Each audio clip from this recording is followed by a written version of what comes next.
it feel to be back home here in the next couple? Oh, I mean, it feels great. Just to be back on the home floor, just get ready for the next game. What's your mindset coming in this one? Pretty much with me, just the same as coming out from the last game. Set the tone physically, just come out with energy. Match everything that they're throwing at us. Are they doing something differently to take away the lob dunk and the corner three from you guys? The only thing I would say that they're probably doing differently is just like the 1 through 5, switching on every screen and roll. But we found ways to just get around that. Of course, we want to get a lob every now and then, but when we can find just like other options on the floor besides lobs and stuff, it's always good because we have a lot more weapons in our arsenal. Well, how do you attack that? Because it just seems like they're having their way in doing what they want to do. Just have patience, not necessarily letting them speed us up, and then just find the loopholes when it comes to their defense. Daniel, how much more do the little things matter, especially in a game like tomorrow? Luka talked about making more shots, free throws, turnovers. How much more do you guys feel like you can tighten up in those areas? I mean, I feel like everything matters when it comes to just like being in the finals in general. Free throws are big, like you said, making more shots, of course. But we just have to, like I said, just stay patient with the game, let stuff come to us, and not let I would say let us get sped up when it comes to just what we want on the floor, offensively and defensively. Daniel, when you got traded to the Mavs and put on the Dallas uniform for the first time, your initial reaction was what? It's a blessing to be in a situation like this. From coming from just like the situation that I was in. Just that next step in my career for sure.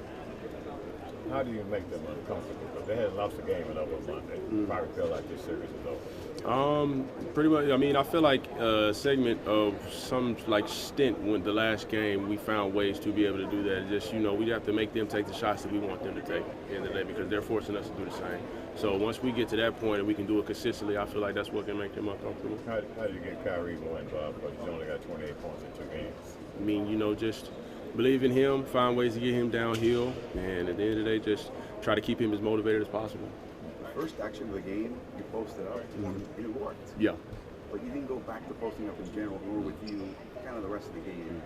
Is that just part of the plan that you want to be diverse, or do you think you have to stick to what works? I mean, it's been a minute, in all honesty, just to have a post-up play for me, for sure. So it is new to me. Most definitely it's just something that me, J Kidd, just anybody else on the team that has seen it has always just put, like, if we see anybody down there when it comes to just like a mismatch, I always throw it down there and we can just play out of it. Daniel, it seems like this whole season, but also even within the series, you've been facing new challenges, seeing what you're capable of, like from the post-ups to just like figuring out how to run a stretch five. All that adjustment in such a rapid period of time, how have you managed that? Are you having fun? Is there anybody who's helping you? Oh, for sure. I mean, the whole team is helping me. Everybody's having fun because at the end of the day, it's the NBA Finals. There's going to be challenges. There's going to be obstacles. There's going to be adversity. We find ways to get through that as a team. I thought the crowd was loud as Austin. What do you anticipate here tomorrow night? Yeah, I feel like it's going to be the same.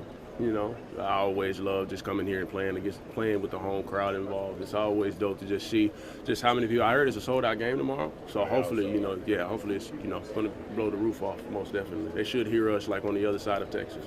Daniel, just a general background question. When did you first pick up a basketball and fall in love with this sport, and just what has this meant to you being on this stage, this caliber? I first picked up a basketball. This is when I was like fully uncoordinated. I had 2 left feet. It was like when I was maybe I think coming into middle school, if I'm not mistaken. But like I said, I had 2 left feet, so I was like for sure not confident in myself at all.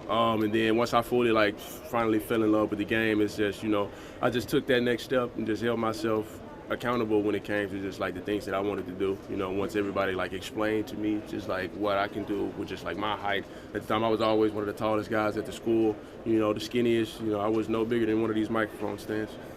So, I just it was just a different type of, I would say, vibe when it came to just when I first started hoops. And I'm a big family person, so I wanted to take care of my people. So it was something that I had to really lock into. What does your family think now that you're playing in the NBA Finals? Oh man, I was on the phone with my mom before practice even started, and she was just something new to her, but for sure she's just hysterical. She just loves all just the attention that I'm getting, of course, but at the same time she's loving all the attention she's getting back home too. You said you had 2 left feet when you first started, but how would you describe yourself as a player now? I say one left foot, maybe like left foot and a half still. You know, I still fall a little bit, you know, so I still got to get my feet up under me. But other than that, I feel like I've, you know, made just like a big stride from when I first started to where I'm at now. When did you have your growth spurt? Luke Cornett was 6'1" as a freshman, 6'10" as a senior in high school. I think I had my growth spurt the end of my 7th grade year. That's when I fully like sprouted up. That's when I really had 2 left feet at the time. You know, I couldn't do anything without tripping over my feet. When you want to slow down their fast break and transition, you have it hardest. Go from the furthest away. Yeah. You have to hustle. Right. What's that like? I mean, it is. These finals. Yeah, I mean, it is tough, you know, in certain situations, but you just have to make sure you communicate when it comes to just like the transition defense we want to play. Have to stop the ball, make sure we find the threats, you know, when it comes down to them running in transition, make sure we get those guys off the three-point line, make them literally take every shot at the basket that we possibly can. And are you becoming the better perimeter defender in this team has? I feel like I'm, you know, taking a step out. I wouldn't say I'm, you know, becoming the better defender, for sure. We got a lot of great defenders when it comes to just like perimeter defense, you know, but I would say with how many guys we got on the team, I may be like bottom 5. Did you notice Porzingis got kind of banged up? Did you notice as the game went on? You guys seem to do a much better job in game 2 defending him. What did you do well there too? Yeah, we made adjustments for sure. We wanted him to take as many dribbles as we possibly could, you know, force him to take. But that was pretty much it. At what age were you when you started taking the basketball around with you, including sleeping with? My first year of high school. That's when I fully started to fully develop a love for the game, and I just, you know, I always wanted just like a basketball in my hand, because that's where I found just like my joy at, besides playing games, of course. You know, I found my joy outside of being, you know, outside of basketball, outside of the house, with just, you know, the basketball in my hand, because it always reminded me of just like what I can be and how I can always just like progress when it came to just like my career. Tatum spent a lot of time It was always beside my bed, yeah. Tatum spent a lot of time as your primary defender. What has that done to your offense as a whole in the first 2 games?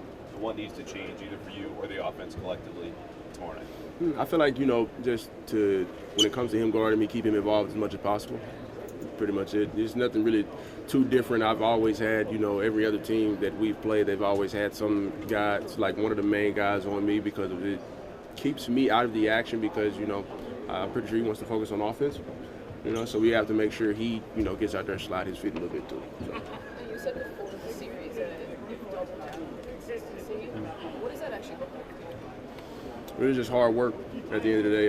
Giving 110% with anything that I do, whether it's working on my mental, working on my physical, and just, you know, when it comes to just the on-court stuff, of course I'm locked in, but it also consists of just like the off-court stuff too, taking care of the body, taking care of the mental. All of that ties into how you perform on the floor, and that's just like one of the biggest focuses that I have when it comes to just how I want to play. That's like my main goal, is just always come out every game happy and just having fun with the game. Last question. Other than the obvious, what's the difference in playing at home as playing on the road? The energy, the crowd. Like I said, there's going to be a sold-out crowd tomorrow, so they should hear us on the other side of Texas, in Arkansas, probably, you know, on the other side of the map too. So. All right. Thank you, Daniel.